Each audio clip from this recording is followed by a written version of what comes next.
listening and no one's talking, so I'll try it again. Aloha!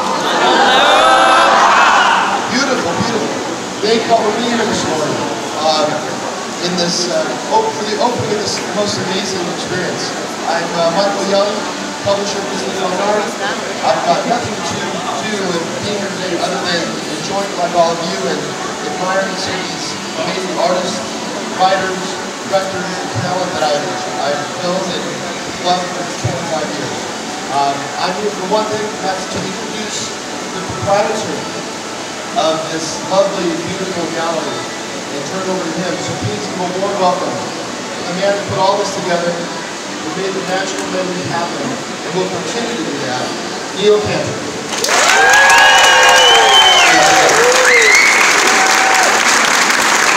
First and foremost, I want to welcome you all here to what we'd like to consider to be the second happiest place on earth. We have a really special day.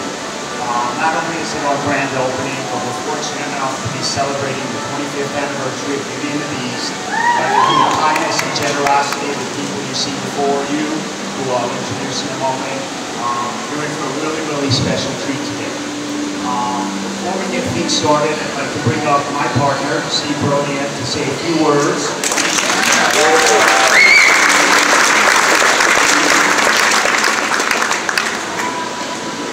I'm actually the wrong person.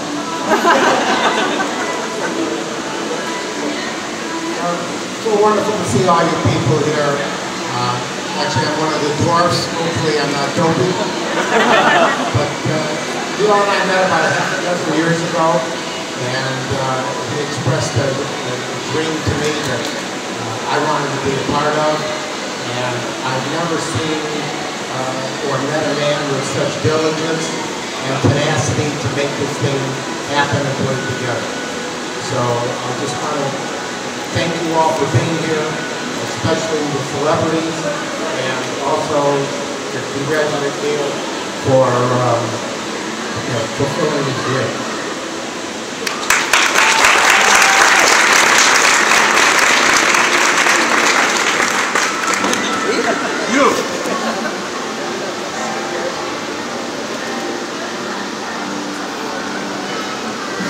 Okay, so I know everybody's eager to get in here, but please indulge us for a few minutes because I want to introduce some special guests, and of course we want to take pictures with them so we can capture this moment.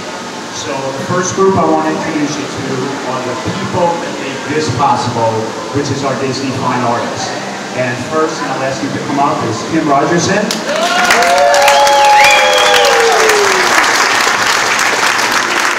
And I'm the only person who will still call him Jimmy, but James C. Mulligan. All the way from Florida, Michelle St-Laurent. Tennessee Lovelace. And the most special guest to me here, my dear friend, Disney animator, but a person that somehow gets into my mind. And when I came up with this crazy idea, these crazy visions, and any normal person would say to me, it can't be done, you can't figure it out. The person who designed this gallery, everything you see inside, John Ramirez.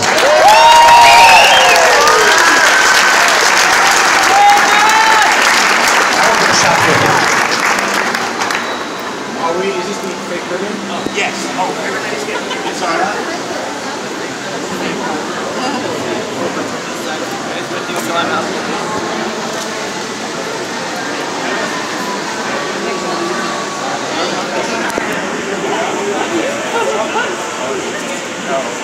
So if somebody who actually is a dual role, not only is he one of our precious Disney Fine Artists, but he had a 30-year career at Disney, worked on Beauty and the Beast, James Coleman.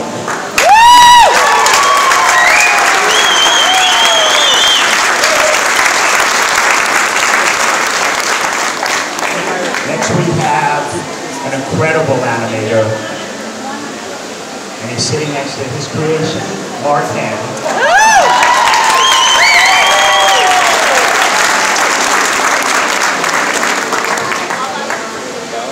Then we have the head of story, for Beauty and the Beast, Mr. Roger Allers.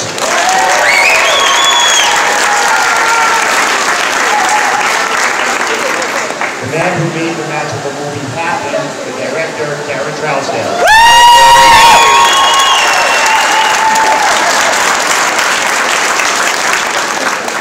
You all know him as Gaston, we know him as Richard White.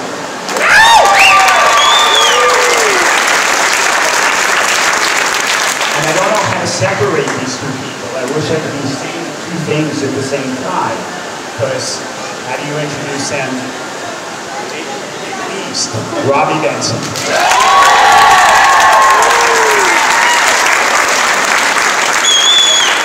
I have to take a little bit of extra time to introduce, again, somebody who holds two roles.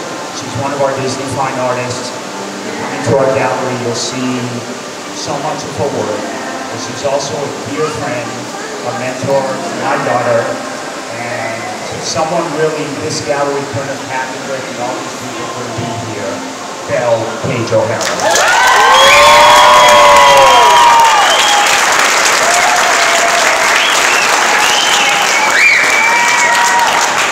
Again, I'm going to ask you to indulge, but this time we're actually going to cut the ribbon. We're not going to teach it. Yeah.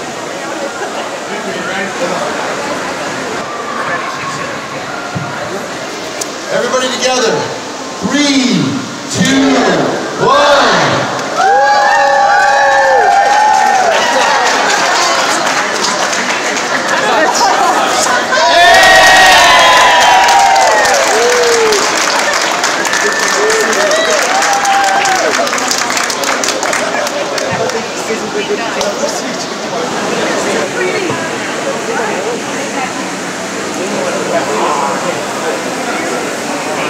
Somebody needs to sing.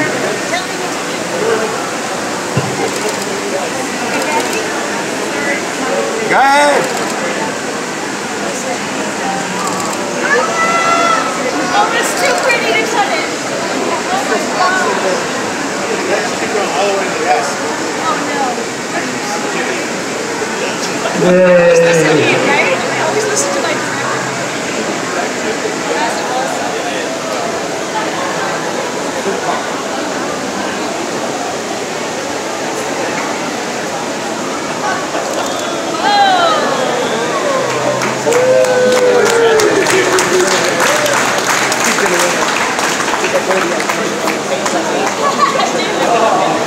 Gary is not only a director and a story artist, but he went to Cal Arts out in Valencia, California, where I went and Mark Henn went, and quite a number, you taught there, yes, Robbie taught there. So anyway, Gary was hired in 1985 at Disney as an effects in-betweener on the film The Black Cauldron. We actually worked together on that film. I know, I'm dating us, Gary. Anyway, Gary started out as an effects artist at Disney and then went on to the story department. And he worked in the story department, and he wound up having an opportunity to direct a short film called Cranium Command for Epcot. And that was really his springboard to become co-director on Beauty and the Beast. And so, Gary, I want to ask you if you could talk a little bit about how that led to, how working on Cranium Command led to you becoming co-director on Beauty and the Beast. And then I'm going to follow that by saying, what do you think of this phenomenon, Beauty and the Beast? Because it is a phenomenon, what, 25 years on now? It is. It is. How one led to the other, I think, was a lot of luck and chance. Kirk, my co-director, and I were not the first choice for Beauty and the Beast. We were not the first directors. It was already in production in London while we were in Florida working on Cranium Command. That production, long story short, crashed and burned, and Disney needed some new directors really fast.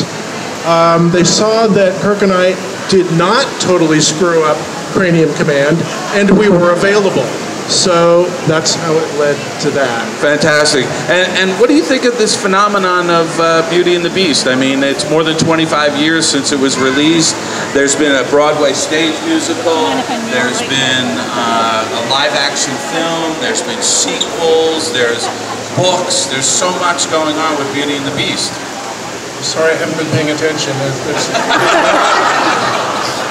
No, it's like they say, you know, like the song says, it's a tale as old as time. It's a tale that it doesn't get old, you know, so I guess people still like to hear it. It's a good story. So I'm not all that surprised. I mean, I'm surprised I'm attached to it, but I'm not all that surprised that the story lives on. Do you feel like the story resonates with people just because it's a beautiful love story? I think so. You know, I mean, it's two unlikely lovers that come together in the most unlikely circumstance, and it's like, yeah, this is, as our producer Don Hahn would say, it was the last of the Red Hot fairy tales. So, fantastic. Thank you, Gary. Gary Trousdale. Now, we've got the pleasure of having Roger Allers with us, and Roger and I are old friends.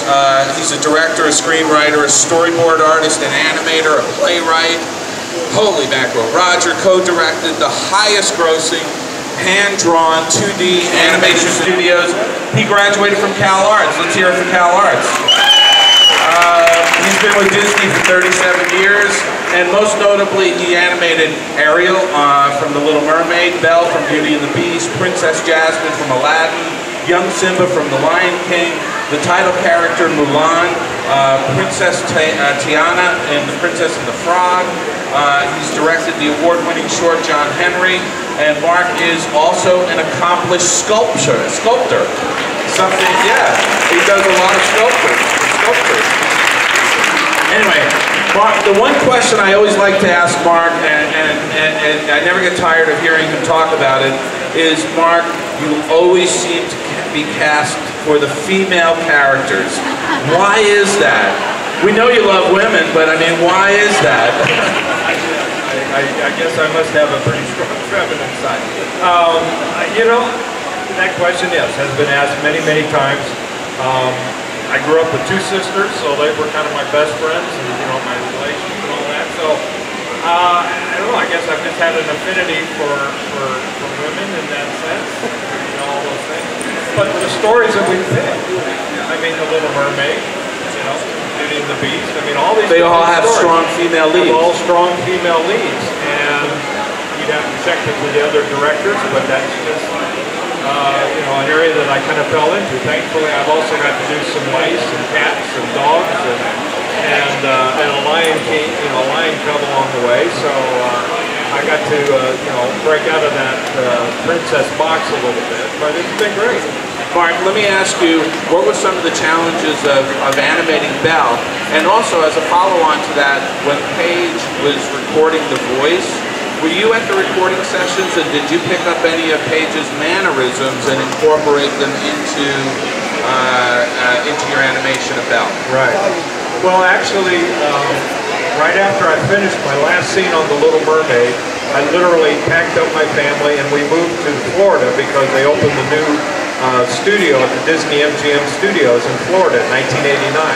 So I just finished my assignment on The Little Mermaid, and we all moved to Florida. So I was actually at the Florida studio when Beauty and the Beast came and went into production. So I didn't actually get a chance to work with Paige in the recording studio, but they videotaped everything. And one of the fun stories that I have to tell with Paige was that on I think it was my first trip to New York, I went to see a production of The Mystery of Edwin Drood. And I kept the playbill, and in the playbill they had one of the little inserts that says, you know, and tonight's performance playing Edwin Drood is Paige O'Hara. So I actually got to see Paige on Broadway as a boy in several years before we actually got a chance to work together on Beauty and the Beast. But human characters are always a challenge, and so Belle, you know, was, you know, yet again another challenge. And for me, having just, you know, recently done Ariel, it was, you know, the challenge is coming up with what's going to make Belle Belle and not just a rehash of Ariel with a different hair color and no fins. So, you know, preserving the voice talent is always very important. And then, but then working with the story artists, as Roger said, it's very collaborative. So you immerse yourself in the story, learn as Singer. He's an accomplished Broadway actor, off-Broadway, regional theater, and he voiced Gaston for Beauty and the Beast. And I have to tell you, I kind of scratch my head when I'm talking to him because he's got a lovely voice, but I can't make the leap to Gaston because Gaston is so deep and baritone. But you started some great performances on PBS, have performed on Broadway as Joey in The Most Happy Fella, and had roles in New York revivals of Brigadoon, which I believe I saw you in. On Broadway, which is a fabulous show, South Pacific, Auntie Mame, so many other plays around the country. How did you get your role as Gaston in Beauty and the Beast? Well, it was an agent's call. If you do musicals or plays in New York, you hopefully find an agent, and that agent will then submit you based on requests that are made for actors. When you go into those auditions, you look around and you generally see people who are very similar to yourself. If they're looking for somebody who's tall, who's young, who's a baritone, who's, whatever those requirements are, all of the people in town who fit that bill come in. When we went in for Beauty and the Beast, that was not quite the case. You'd look to the right and to the left and you'd see tall guys and short guys and thin guys and fat guys, because nobody cared what you looked like, they cared what you sounded like. Likewise, when you went into the audition, there was only one person there and a big old two-reel tape recorder. And he, without much personality, just said, okay, what do you like to sing? The pianist would play, and you sang into this tape recorder, and they recorded everybody, sent the tapes off to California, and that's the last you heard. Until you got a call. Wow. Yeah. And it was a completely blind audition. When you did that audition, did you do anything with your voice? Did you make it more menacing? I mean, how did Not a thing. Why do you ask? There you go. There it is. Richard White, Gaston. Okay. Next up, I've got Paige O'Hara, who is obviously the voice of Belle. Paige is an actor, singer, and an accomplished painter. And by the way, some of her paintings are right here in Neil's gallery. And I would encourage you to check out her work. But she actually painted, when she was a struggling actor, she actually painted at night and sold some of her paintings on the streets of New York. On the streets of New York, yes. Wow, that's amazing. It was amazing. I did all watercolors there because I had to, crank them out quickly. And I would copy famous artists and stuff, but the ones that sold the most were when I did watercolors of like Judy Garland and Frank Sinatra and people like that. Wow. I paid my rent. Now, you were performing on Broadway. You played Ellie Mae Chipley in the revival of Showboat in 1983. Yes, Donald O'Connor. The musical comedy, The Mystery of Edwin Drood, which Mark had referenced. And you were also part of the original cast of Les Mis. No, actually, I came in later in Les Mis and played Fontaine. Fontaine, okay. Yeah, that was really a really special time. How did you audition for your role? And I guess this is really like, I'm going to ask all the actors this. Okay. But, did any of you know Howard Ashman and Alan Menken at all? I didn't know them. Richard did. I was a huge fan, and I found out after I was cast that Howard Ashman was a huge fan of my Showboat recording that I did with my records with Frederica von Stade.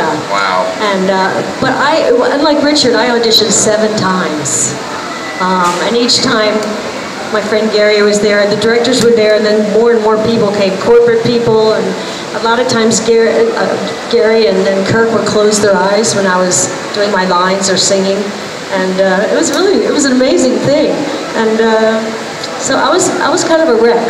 And actually, the final audition, I came home, and the day before, my husband had proposed to me, Michael, who's here somewhere, And the next day after he proposed to me, I got a voicemail on my answering machine. We had those back then. I don't know if you still have one. And David Friedman, who was the conductor and musical director of Beauty and the Beast, didn't know that I didn't know yet. He said, "Oh, Paige, we got to get together to set keys for Beauty and the Beast." And I went, "Oh my God, that means I got the job." And my agent called a few minutes later, and it was quite a week. That's fantastic. Now, you were doing the voice of Belle on some of the sequels and ancillary products that came along, and now you're going to reprise your role as Belle in the upcoming 2018 film Wreck-It Ralph. Ralph Breaks the Internet, and I'm gonna step out on a limb and ask you if you can tell us something that maybe the studio doesn't want you to say, but just give us some inside information. I'm gonna get shamed for it later, I'll tell you. But what's so amazing about this, and all the princesses got together in LA at D23, they've never had all the princesses interact on any time before in history. This was a big step forward for Disney. We're not even allowed to paint them in the same scene, different princesses right now. So this is a huge deal. And when my agent called me and said, "Do you want to do Wreck-It Ralph 2?" And I said, I laughed. I thought he was kidding, you know. But then when we all got together and I read the script, I will tell you this. In a little bit, these are princesses gone bad. They're very human, very naughty in different ways. But it's extremely funny. Cinderella in the very first scene, just put it this way, has her glass slipper cut and holding it up like this. Jodie Benson has an amazing, I think one of the funniest moments in all films I've ever seen. So you got to see it. It's a riot. We're going to have so much fun. Fantastic. We're looking forward to it. Paige O'Hara, everybody. And next up is Robbie Benson. Get it out of your system, yell and scream. Now, Robbie's an actor, director, producer, writer, composer, singer, dancer. He even learned how to ice skate in the film Ice Castles. He plays hockey, and he's also an author. He wrote the book Who Stole the Funny, a novel of Hollywood, which made the LA Times bestseller list. He's also the author of the medical memoir, I'm Not Dead Yet. And he's been a professor at New York University's Tisch School of Arts, the University of Utah, the University of South Carolina, at Indiana University, at Cal Arts. He's got over 71 acting credits, everything from feature films to TV shows to made-for-TV movies. He's got hundreds of directing credits. One thing I didn't know, I have to tell you, and I told him this yesterday, he's directed a ton of episodes of Friends, of Sabrina the Teenage Witch, a whole bunch of television shows. But he's also, I mean, the guy's nonstop. I don't think he sleeps at all. He obviously voiced Beast in Beauty and the Beast. But I also want to give a shout out because I said he's a composer. He's actually got a new show called I Hear a Song. It's a new musical. They just attached a director to it. It's headed for Broadway. So, I mean, just an incredibly accomplished individual. And Robbie, I have to ask you this because I thought of it as anything but a very serious, wonderful, comedic piece of work. And I had been doing voice work all my life, and it seemed really right for me. I know this sounds odd, but it's probably the only piece of work that I'm really typecast for. Can't control my temper, but want to be nice, and it wasn't that difficult for me. Now, I want to ask you guys a question. Did you do any of your voice recording in the studio together at all? Because of Paige, yeah. We got to work together, thankfully, because Gary and others allowed that to happen. Yeah. And I think we did good work together. Well, I mean, it seems like, you know, when you're together in a recording studio, there's more of a connection and there's a warmth to the recording because you're sort of interacting with one another. Yes, as Paige just said, the spontaneity is there. We understand what we're doing together, and we just completely get lost in the work. Yeah. So that, but Paige is the one for me. Yeah. Richard, did you do any recording with other actors, like the voice of LeFou? Or as a matter of fact, my first session was with LeFou, which is, as you know, unusual. Yeah. But also, Paige and I got to work together for the same reason. Yeah. You know, it's much easier for actors such as us who do stage work and things like that to be in the same room. Sure. To look somebody in the eye. And I just for the audience, I just want you to know, a lot of times with animation voice recording, you have actors coming into a recording studio by themselves, and usually the director is reading the other characters' lines in the recording studio. So actually getting actors together to do the recording, bouncing off of each other is much more desirable, I think, for the actors and really for the end result. Okay, so I've asked you all sort of personal questions. Now I want to talk a little bit more about Beauty and the Beast, the film, and I'd like to get sort of your sense of what Beauty and the Beast means. I never thought of it as anything but a very serious, wonderful, comedic piece of work. And I had been doing voice work all my life, and it seemed really right for me. I know this sounds odd, but it's probably the only piece of work that I'm really typecast for. Can't control my temper, but want to be nice, and it wasn't that difficult for me. Now, I want to ask you guys a question. Did you do any of your voice recording in the studio together at all? Because of Paige, yeah. We got to work together, thankfully, because Gary and others allowed that to happen. Yeah. And I think we did good work together.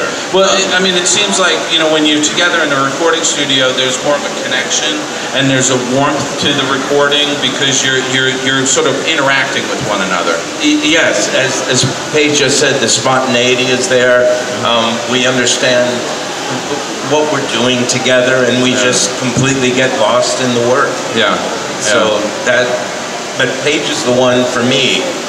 Yeah. Richard, did you do any recording with other actors, like the voice of LeFou? Or as a matter of fact, my first session was with LeFou, which is, as you know, unusual. Yeah. But also, Paige and I got to work together for the same reason. Yeah. It's much easier for actors such as us who do stage work and things like that to be in the same room. Sure. To look somebody in the eye. And I just for the audience, I just want you to know, a lot of times with animation voice recording, you have actors coming into a recording studio by themselves, and usually the director is reading the other characters' lines in the recording studio. So actually getting actors together to do the recording, bouncing off of each other is much more desirable, I think, for the actors and really for the end result. Okay, so I've asked you all sort of personal questions. Now I want to talk a little bit more about Beauty and the Beast, the film, and I'd like to get sort of your sense of what Beauty and the Beast means. She thinks that way, and so that helped as well. But the movie has been wonderful because it's a great film. We got very lucky, I mean, you can make great films that a lot of people don't see. We got lucky. Yeah.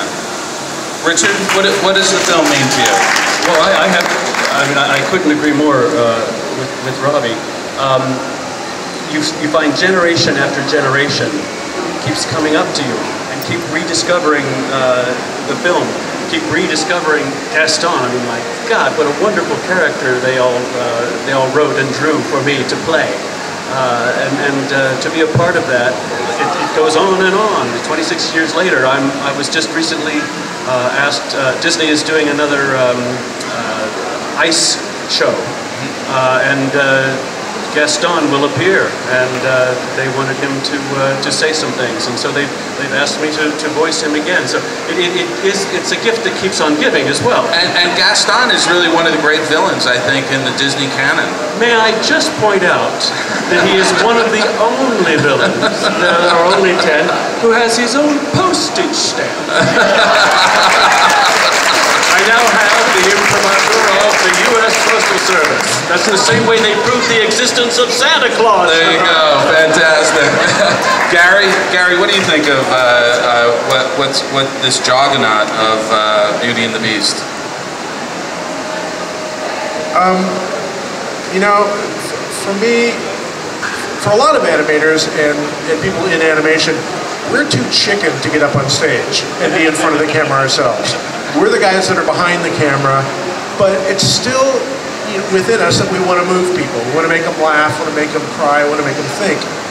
And it's always been really remarkable to me that you could do that with pencil lines and paint, and you can move people. And that's what's really done it for me. Fantastic. Roger Allers. Let me ask you directly, though, because you had a story on Beauty and the Beast. Do you feel like that contributed to you leaping to directing on Lion King? Yeah, definitely, because as head of story, you're doing way more aspects of it. Yeah. And a lot of people kept saying, you should direct, you should direct. And they weaseled their way into my inner mind, my ego, and drove me off the cliff. But one of the things that was interesting also as head of story was I got to work very closely with Howard Ashman and Alan Menken, the composers of the songs and the score. And they're both brilliant guys, and Howard Ashman is so clever. And it was such an opportunity to work closely with them. We didn't know it at the time, but he was ill with AIDS. And we were going from California to New York, bringing our storyboards to him, showing him, you know, like maybe about once a month or so we were going out. And the opportunity to work really closely with him was such a gift. For me, that movie is so much wrapped up in the experience of working with Howard. I'm so grateful. It was a very emotional journey. He didn't make it all the way to the end of the film. Pretty close. Yeah. So he got his Academy Award posthumously. Yeah, he did. I think when we played the movie for him in the hospital, I don't think he could even really see it at that point. I think he could hear it. He had gone blind at that point. Yeah, so it was a very emotional journey, and but I just felt so fortunate to have been able to work so closely with him. Yeah. He was quite a fantastic guy. Thank you, Roger.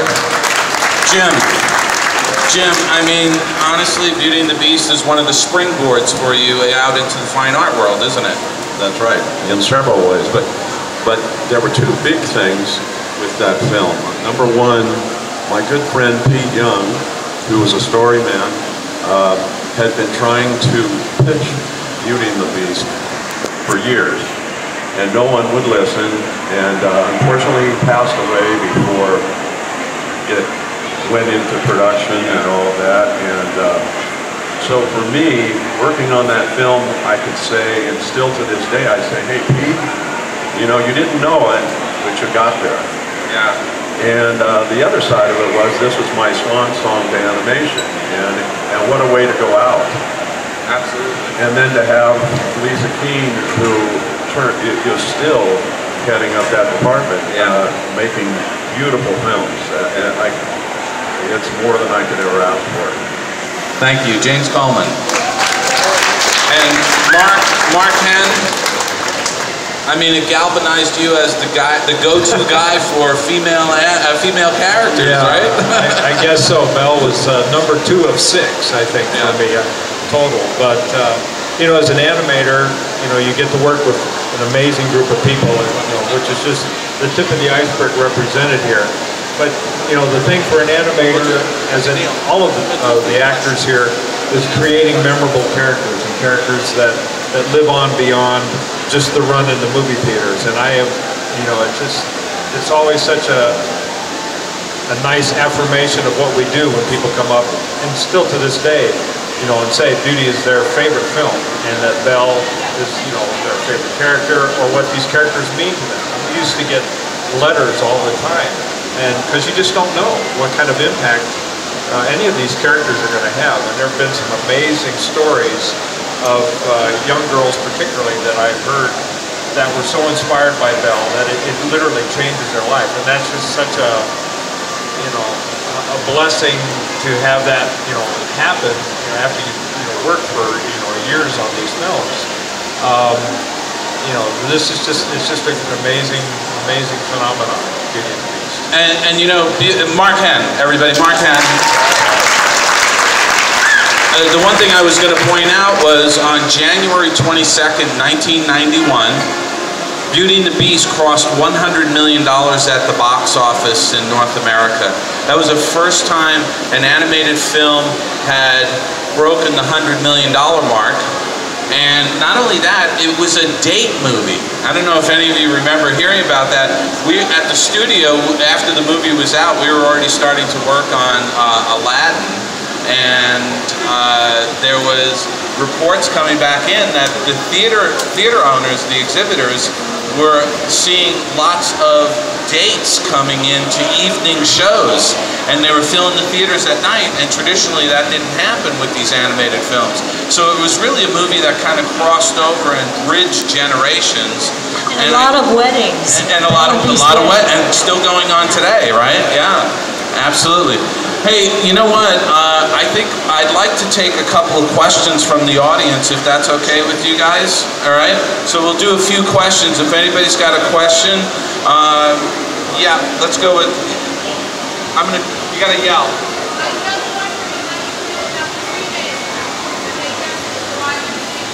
How did you feel about the remake, the live-action film that was just a massive worldwide success several months ago? I think it's wonderful. We all really love the film. I mean, there are certain things that we feel differently about, you know, that we're partial to about our film. But I thought it was wonderfully done. Don Hahn made sure of that. Of course, Don Hahn did our film. He executive produced on the live-action film, yeah. Yeah, he and I talked a lot. I was sending messages back and forth with Emma Watson, and she was terrified to sing, and I just kept encouraging her. But I thought the acting was wonderful. I think it's very different. It's a lot darker than our show, our movie. But I think it's, you know, it's a different genre. I mean, they both stand in their own right in history. Robbie, what do you think? But I will say one thing I hated about it. What? And I don't care. I'm going to come public. Yeah, please do. I hated that Gaston shot the beast. Wow. Whoa. That bothered me a lot. And actually, I asked Don Hahn about it after the screening. He said, Paige, I thought that, and I lost out to the director. Yeah. So that was my one big criticism. But I'm not going to lie about it. I'm telling you the truth. There you go. You heard it here first, ladies and gentlemen. Robbie?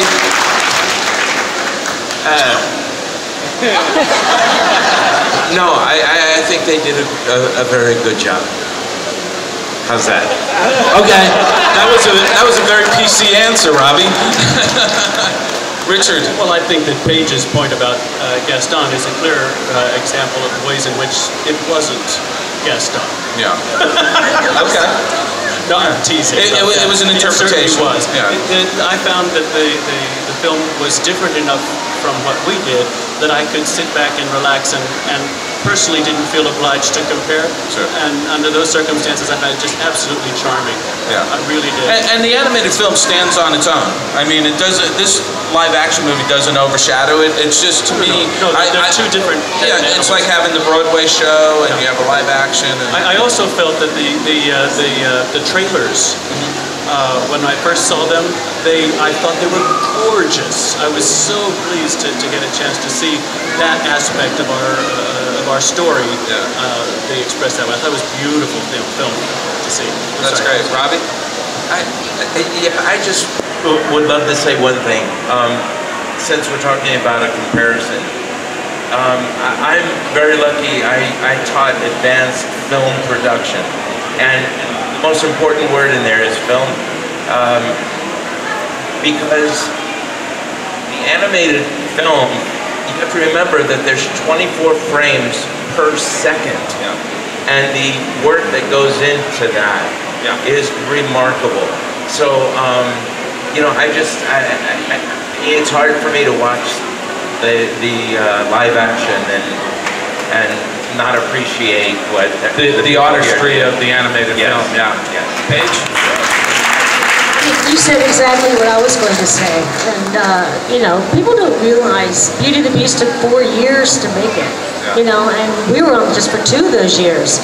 But what do they say? The animators take it's an entire week to do 4 seconds of film or something like that. It's crazy. I mean, it's crazy. I personally, as an artist, hope that the hand-drawn animation comes back. All right. Another question? Gary wants to do it. Each of us will do one. You do a growl. All right. Get out! There we go.